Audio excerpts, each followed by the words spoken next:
Hi folks, right, since the last video where we looked at the front brakes, the sliders, wasn't really a disaster, it was just a bolted seat still cross-threaded by somebody previously, although I'm not sure if you would feel that if a slider bolt has been cross-threaded, that slider's not going to work, or the caliper's going to be, that the caliper will be loose.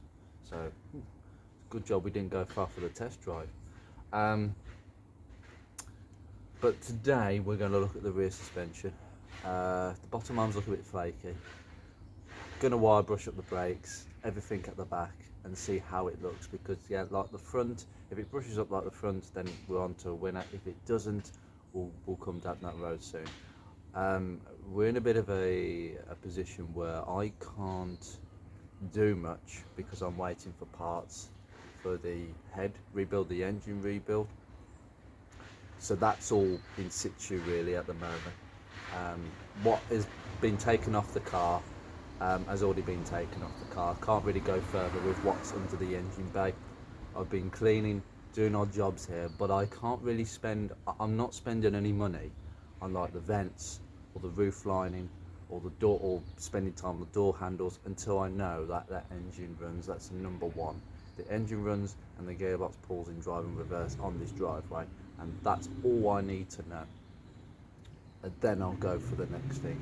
But brakes, we can look at the brakes as they are. Now the rear brakes, I might actually pull them off and have a look, but we'll see how adventurous we want to go today. I mean, it's not too bad. You just take the bolts out and then just slide the caliper back, but I don't really want to be messing too much, otherwise it could get expensive, but we'll see.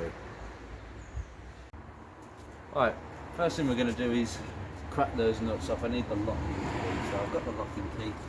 It's down here, it says.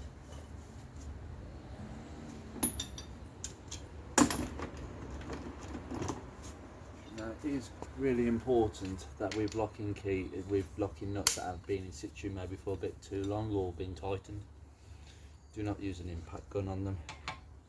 Get them off with a breaker while the wheel is on the ground. That's what I'm going to do today. So 19. There we go. Easy peasy lemon squeezy. It is undone. Now we can whack it out with the gun, because quite frankly, I hate doing things by hand these days, even though I used to do everything by hand.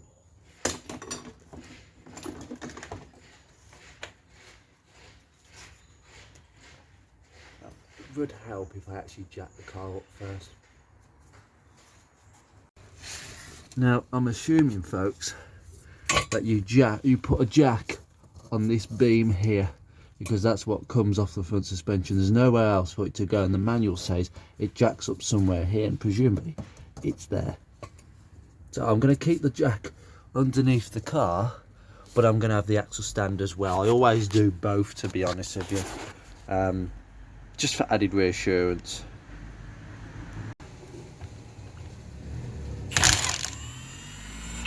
The last one. Okay, so just try and take the wheel off. Oh, that was stiff. Yes, definitely some copperies on that. Oh la la. Let's go and have a look. Just put this wheel under it. Right, this is what we're looking at, and I think it's fair to say pretty dirty still. Somebody may be making a nest in here. This has all got to be, I can't tell what's what down here. That is just shocking. I might have to get, wow. The idea of this is that I do a dry clean, no water whatsoever, because it will make it difficult to wire brush it.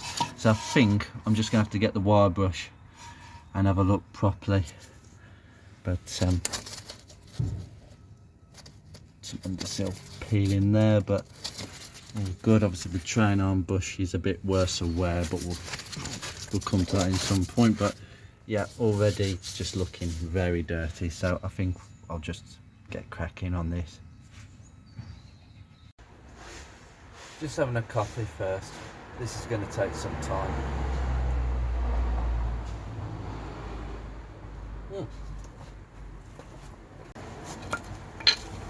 Right. Okay, two pieces of equipment.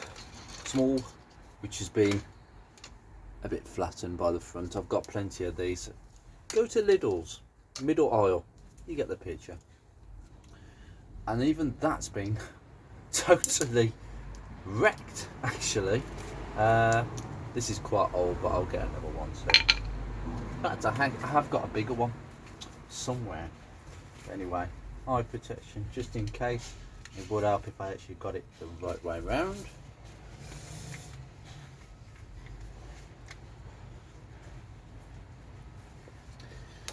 Trouble fitting PPEs that you have to take everything off. These Draper ones, by the way, are really good. Draper Expert, and they've got this foam seal just to help keep the dirt away. I haven't got the number for it, but I could find it for you. Trust me. After the experience of using, I think, one of these, or maybe even the drill attachment, and a little bit of metal flying just to the side of this left eye, and hitting me just here, caused a lot of bleeding. Too far to the right, and I've lost an eye. So, and that day I wasn't wearing eye protection. Those are the early days. Learn.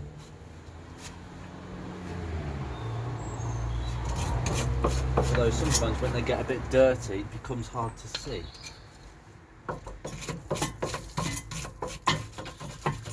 Dear me. See, I've just stopped for a second because I need some light. If anybody wants to know the part number for these, they are excellent, these pod lights on Draper Expert. I am a massive Draper person, but I don't buy all their products. I think some of their products are completely overpriced and are just branded versions of other manufacturers' items, like mainly Chinese. But these, I believe, it's their own design. They've gone to a manufacturer to have these specifically made for Draper, and it's mostly the Expert stuff. So yeah, what you can do is just literally attach it inside the wheel well. It says it doesn't want to actually grip. Why is that? It grips there. Maybe I'll just leave it there. There we go. Oh, that's it. Floodlight. There we go. Maybe I should have done this as my first shot. Oh my goodness me. I can't even see the union. That's going to be fun to release one day. See, again, the same one long brake hose. Just this. And even the brake hose, this is the thing, this brake hose, brake pipe is protected by this plastic sheen so it doesn't rust where it goes near the wheel. Why didn't Ford think of that? That is clever. Yeah, this is nasty. It's just dusty everywhere. Yeah, rear springs could do a bit of a treatment, but I wonder, most of this is actually grime, you know. Some of it's rust, some of it's grime. So I'm just taking it off, and it's revealing a decent spring. Right, okay, I think we better get going then. Legs under the car as deemed appropriate health and safety. So, to be honest with you, a big brush. Just get it all back.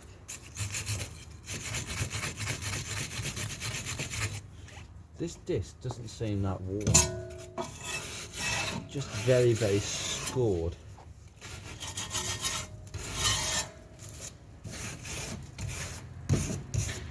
There is these markings on the wheel which says it's just a mark across. That is it. I don't know. I'm supposed to get access to the hub nut to actually turn this thing, but we'll turn it. Don't know how you take this hub cap off, but we'll have a look in a bit. See if we can actually get these wheels moving. Well, say the stub axle. It's not a hub, it's a stub axle. It's a stub axle. see if we can get it moving like we did with the fronts, and we'll go from there really.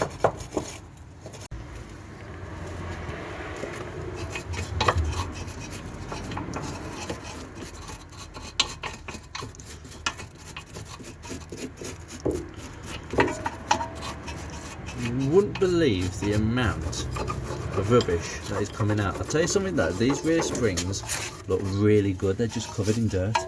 They're not rusty, rather they are a little bit rusty at the top. They're actually not that bad at the bottom. I can't believe how much dirt there is. It must be like 20 years of dirt. Has this car ever been cleaned? You'd have thought it would have rusted away by now, but clearly not. I think what I'm going to have to do is loosen the rest of this up for a few more minutes, and then I think we get the air compressor and we get the blowgun.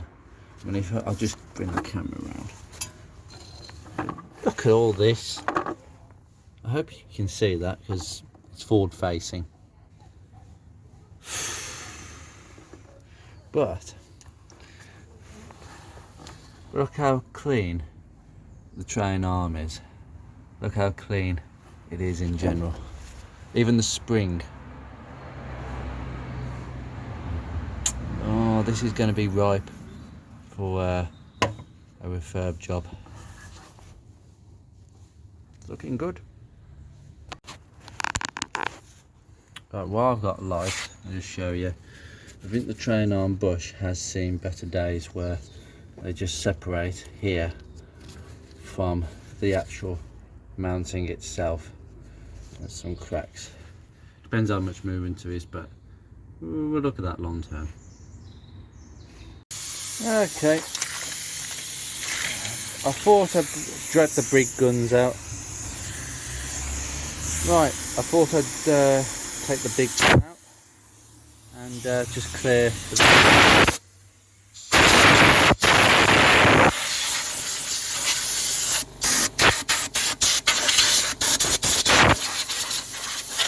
some of this is still embedded dirt, but you can at least see the handbrake mechanism, so have a look at that.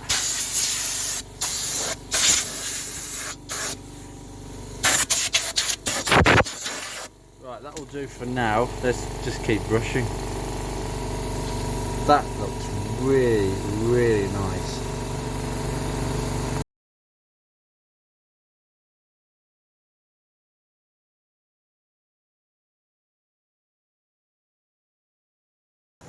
Just as a matter of interest, just take the handbrake off. Right, that's completely off now.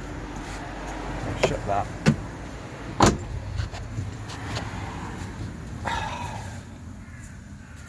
Yeah, handbrake is.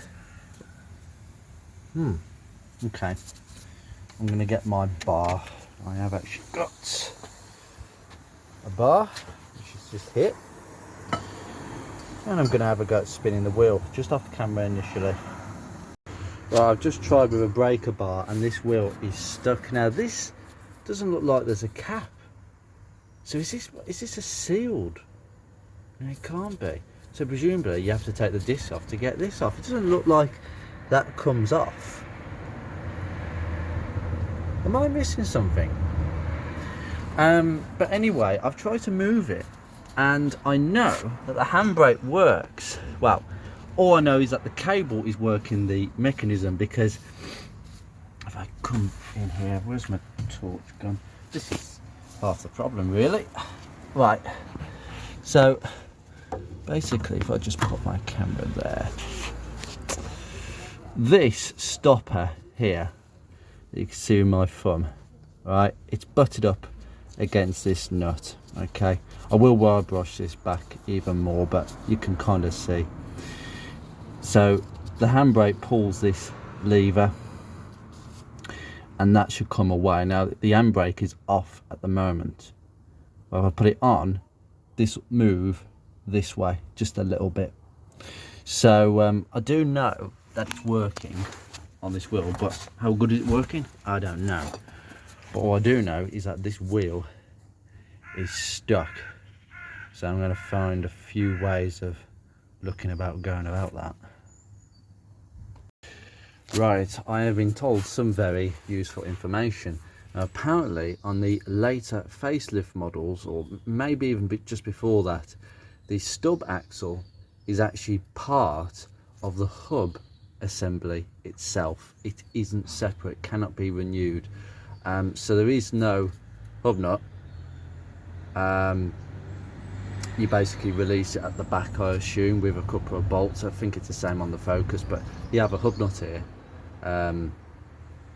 to set the bearing, but apparently it's all built in. That's why there's no cap.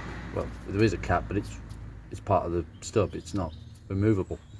So I think the only way of unseizing these brakes is to obviously first one take the caliper off, and we'll have a look at that. But I just want to get this wheel moving, so we might have to have a look at this once I've finished the wire brushing, but there's a lot more to be done. I have to say, I keep repeating myself, but this is turning into a bit of a gem. Shouldn't speak too soon. I'll show you the bottom arm. Now, I've wire brushed this back quite a bit. You can see there's been more corrosion on this than most of the items. I mean, to be fair, it's in the part of the car where they do go, but it's wire brushed back to a point where I'm quite happy with it. So if the bushes are good, I mean, that one looks okay, and the bottom one down here looks okay. I'll just go clean all this up a little bit more, and we'll take the caliper off. Although I dare say actually taking the caliper off will give me better access to some of the mud. See, it's still coming out. Still coming out. So and this is the third round, by the way. I haven't even started, so we'll just keep cracking on. I mean, looking at it from this angle, you've got the bottom arm, then you've got another arm that pivots up there from the top of the hub, very similar to the front in a slightly different manner, but it's actually quite simple. Shock absorber spring mounted directly to the bottom arm with your subframe, so it is an independent suspension. Just mainly a train arm one with some arms. But if we take a look at the Focus, for those of you who are familiar with this car, and you've got this setup, which is very different, very compact.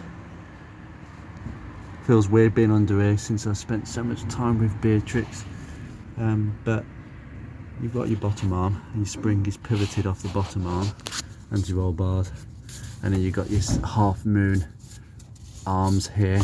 You've got another arm that's just here where my hand is, so you can't really see it, pivoting off the hub. And the train arm is very, very thin, so it flexes, whereas in the Rover it doesn't flex. So quite interesting. Alright, well, I suppose we'll just whack these calipers off then. God, they're 12 mils instead of 13. That could have been a massive mistake. Oh God, that was loose. It's now loose. This one. Shut up. Well, that was tight, but they're both loose. Okay. Just gonna wind these off, and no, wind off, not wind back on. Thank you. Okay. Lucas calipers. I noticed Lucas calipers on the front.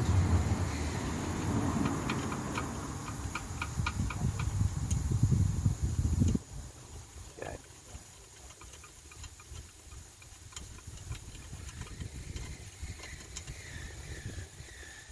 They're not too bad. I'll probably put some copper grease on there in a bit. Yeah. This caliper hasn't been off in ages. Theoretically it should just come straight out, and it has. It's just gone.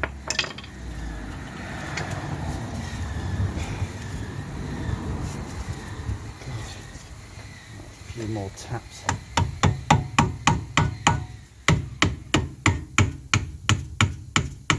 Come on, come on, come on. Pad should fall out now. Here we go. Out we come. Okay. Right. Just rest you there. We're off. Right, let's take a closer look. Well, number one, scored pads. This one, have a look at this one. This is even worse. Yeah. There's actually an indentation, look at that. Chunks missing. That's no good. They're going to have to be changed.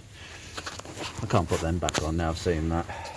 Apparently this is the inner one. That's the wear indicator, which makes a very nasty sound when they get to a certain point. You can see there, that's the point at which they start making the sound. I mean, judging on that, that pad's got a lot of life left in it. Quite a lot of wear before it starts catching the wearer, but no. And that, I think, is basically so that it slots into the piston just there. So yeah, when you put it back, you have to make sure that is level, so the pad always won't fit. Whoops-a-daisy. Just hook it somewhere there for now. But the piston seal looks good, so we'll have a closer look at that in a second. Oh, right, what I've decided to do, I had to take out the top slider. Doesn't look too bad, that. To gain access to the two bolts that hold on the caliper bracket. And I'll tell you what, both of them were very, very tight. I was really struggling because I can't get a socket down on the bottom one. It's just too fat, so I had to use my ratchet and a hammer. Luckily, it's just freed. But, you know, top tip, always wire brush the bolts before you start, because these two bolts are 14mm bolts, but they'd furred up so much they become 15s. Sometimes it can be the opposite. They can actually downsize because they've rotted that much. I know Fords are famous for that, you know, if 14 becomes a 13 or a ½ inch or even. But yeah, right, we're going to just whack this carrier out. I'm thinking of changing the discs as well, because I think the discs are not great. So I'll just put that bolt there and then take this one out. So you get the picture. So hopefully we can release the carrier. There we go. Off it comes. Easy peasy. Just wanted that out of the way. I can clean it up properly. This out as well. I mean, take the slider out actually. Just slip it out. Just careful of the boot. You can just twist it. There we go. It will just come out of its own accord. He says you twist the end, it should. There we go. It's released. Look at all that congealed rubbish on that.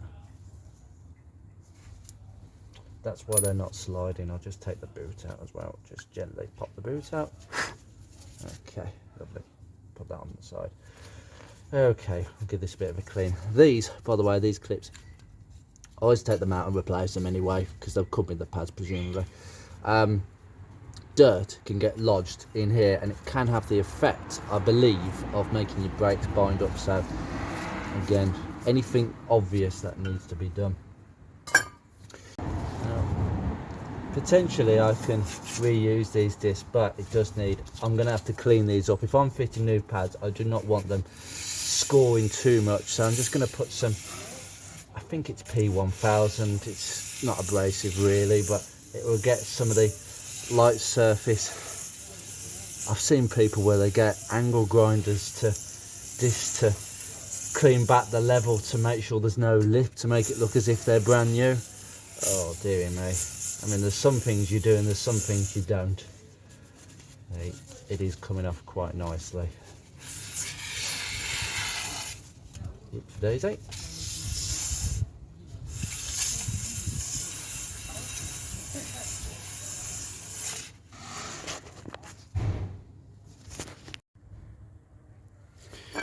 I've cleaned up this as good as possible.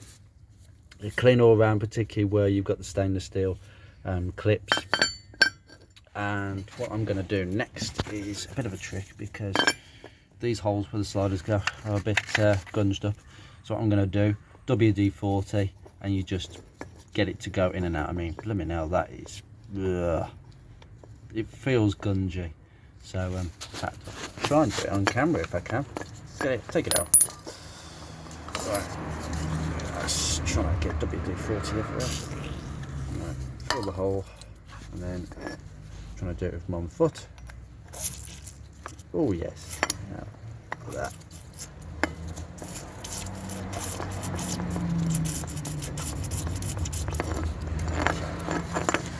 Try the other one. Try not to get it on the floor.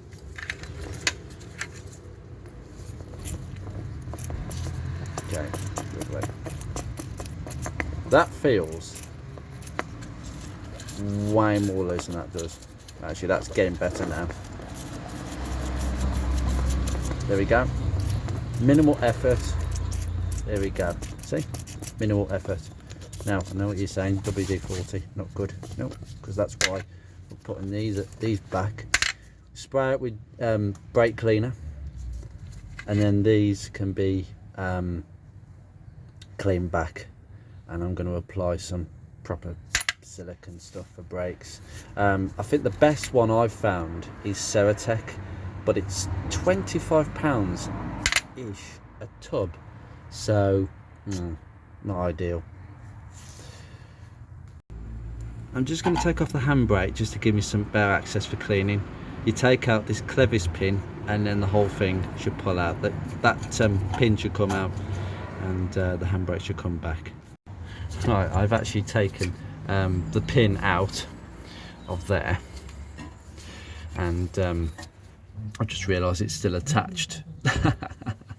Oh dear me. Well, I'm not going to bother with that at the moment. I just need to get access to here, just to clean all around here to make sure this mechanism is okay. What I do know from this little exercise is that this cable moves nice and freely. I can hear it moving the whole thing.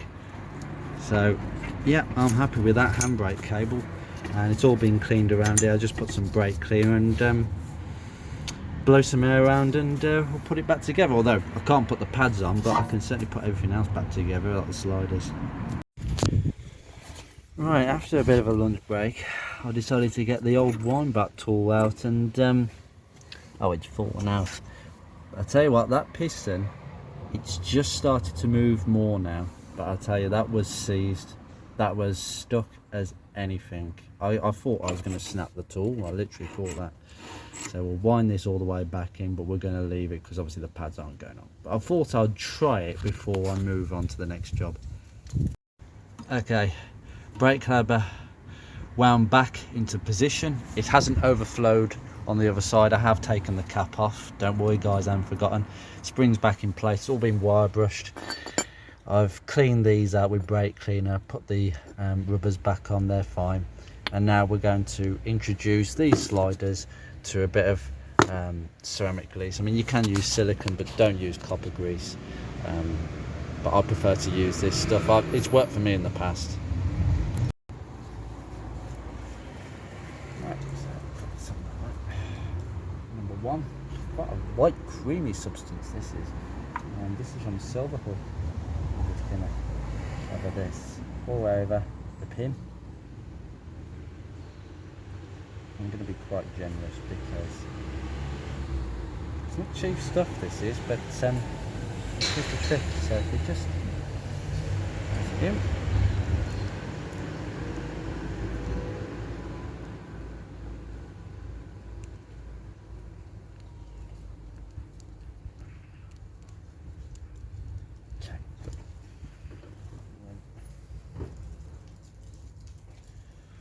You can use this stuff on the back of brake pads as well.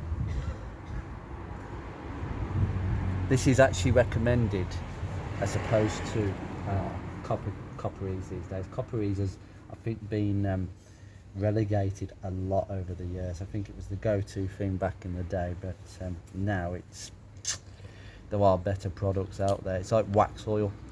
For me, wax oil is nasty, and I think it's not very good. It dries hard and it flakes off, and you can't see if it's actually corroded underneath on the bodywork. I mean, the idea of wax oil, it stops that, but this is the thing. There are better things out there. I am going to have a look at this Langard stuff, because it seems to be going around a lot on Facebook, and to be honest with you, I don't want to get rid of the factory silver finish on this car because it's so well preserved. All it needs is, I think it's a product that just goes over the rust, but I'm going to treat the rust before anyway. Right, sliders are back in now, but I'm just going to bolt this back to the car with those 2 bolts.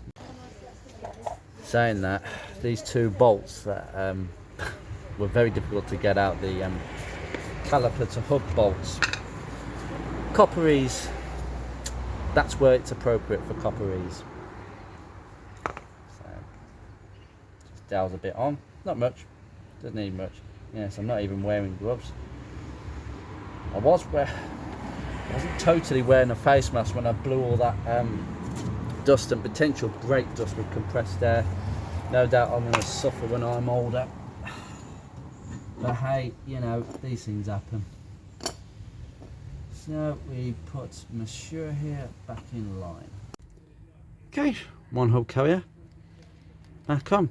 This one seems a little bit more willing to go, whereas this one is a bit more on the lazy side.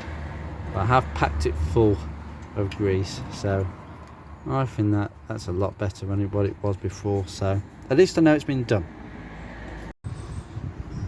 Just put the caliper back on. I've put the handbrake back on, and I've put the clevis pin straight into the hole. There is a hole in that pin. You just literally pull the clevis pin, pull the pin, and the handbrake's free. It's as simple as that. I'm just putting the bolts just loosely back on because obviously there's no pads. You can remember how to do it, because the top one, in fact, this is actually where I need to have a bit of a think, because for some reason the bottom one, like I said before, this is now this is a 13, right, like the front. The top one has become, for some reason, a number 12. Now I've got the bolt from the front slider, the other one that didn't seize from the front. Now obviously I'm going to get new bolts and sliders in a kit, so this one's spare, so I might actually whack this back out now, so we've got equal amount of bolts. That actually could be a better idea. So yep, like I said earlier, they can either shrink, rust, corrode to the point where they actually go down a size, or they expand and you have to wire brush them down. Just get this lined up. Go. Takes ages. Now, it's imperative now that I do not touch the handbrake, because if I touch the handbrake, disaster's going to happen. The piston's going to come out. In fact, I've been told that if when you fit a new brake pads, you push the piston in, fit the pads, put the caliper back on. If you pull the handbrake up first, because this is a ratchet style mechanism inside here for the handbrake, you're actually, basically you've bought yourself a new caliper, you've writ it off. It will just scrap the ratchet mechanism. You've got to put your foot on the pedal to set the piston out and then pull the handbrake up. It's exactly the same with drum brakes. When you're adjusting drum brakes, you make sure that you've pumped the pedal enough so that the self-adjuster, sometimes they don't work. In the Focus, they will only work on the driver's side. The passenger side, it's gone a bit lazy, where you have to sort of manually bang it in and then push the drum back over, just to the point where the drum is actually touching. That's the old school method before self-adjusting drums. I like on really classic cars where you have to set it yourself, and then every about 6 months you have to take the drums off and readjust the drums again, because obviously the shoes have worn down and they're no longer touching the the drum. But it's exactly the same principle. You put your foot brake down first, let the self-adjuster do its work, so the wheel cylinder pushes out, and then you start looking at the handbrake. You pull your handbrake up. If it needs adjusting, you adjust the handbrake from there. But what people do is, particularly with drum brake, and I think it counts for disc as well, is when the brake's not adjusted properly, like the wheel cylinders are not pulling out or whatever, your handbrake's not going to work, because if the foot brake isn't working, then the shoes are not touching the actual drum itself. And what people do is they try and adjust the handbrake underneath the handbrake lever, thinking, oh yeah, that'll do the trick. No, all that's going to do is make you stretch your cable. In some cases, I've heard of handbrakes actually snapping because they're that tight, because the drums are not adjusted properly, but the handbrake is so taut, it's taken up any slack there was.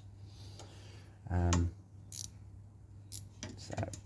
just put this back in. Right, I think the last stage is just good old-fashioned brake cleaning up. I'm not going to use too much of this, but we're just going to go over, because we have used quite a bit of it. There we go, done. Done. I'll save that for the other side. That is it for today. I'm tired, and that was a pain. But the piston moves back in. It was a bit stiff, but it does move. It's not seized. The handbrake is not seized. The pads are not very good. They've got bits missing of them, so that's going to affect your braking. The brake disc, I've sanded it down very lightly, and it has got rid of the majority of the pitting. So I'm thinking now, as soon as new pads are on there, they'll just start biting in. Take ages. Obviously, the issue is this car will go for an MOT as soon as it's on the road, and that means that the only way I'm going to get those pads to bed in is by going backwards and forwards on this driveway. That's never going to bed them in. It takes 50 miles, so the MOT might be interesting, to say the least. I am going to blow the debris away and wash this side of the car with a hose, so I might leave you with some footage of that. See you guys.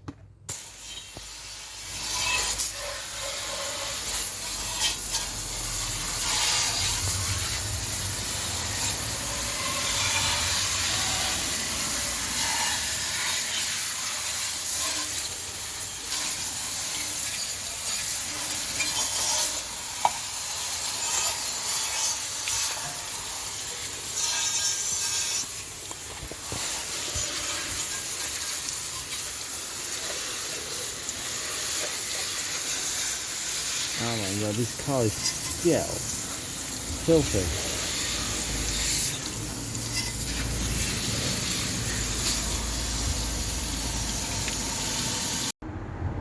I'll tell you something, I'll just show you this. I don't know if the camera's picking that up, but that is an awful lot of rubbish. I'm still getting off the car. I have hosed it down off camera out of temptation, but it's still, wow, okay. I mean, it always looks good in wet, but at the same time, it's all cleaned up really, really nicely. When it dries, we'll have a better look, but I've just got to do the other side now. Fantastic.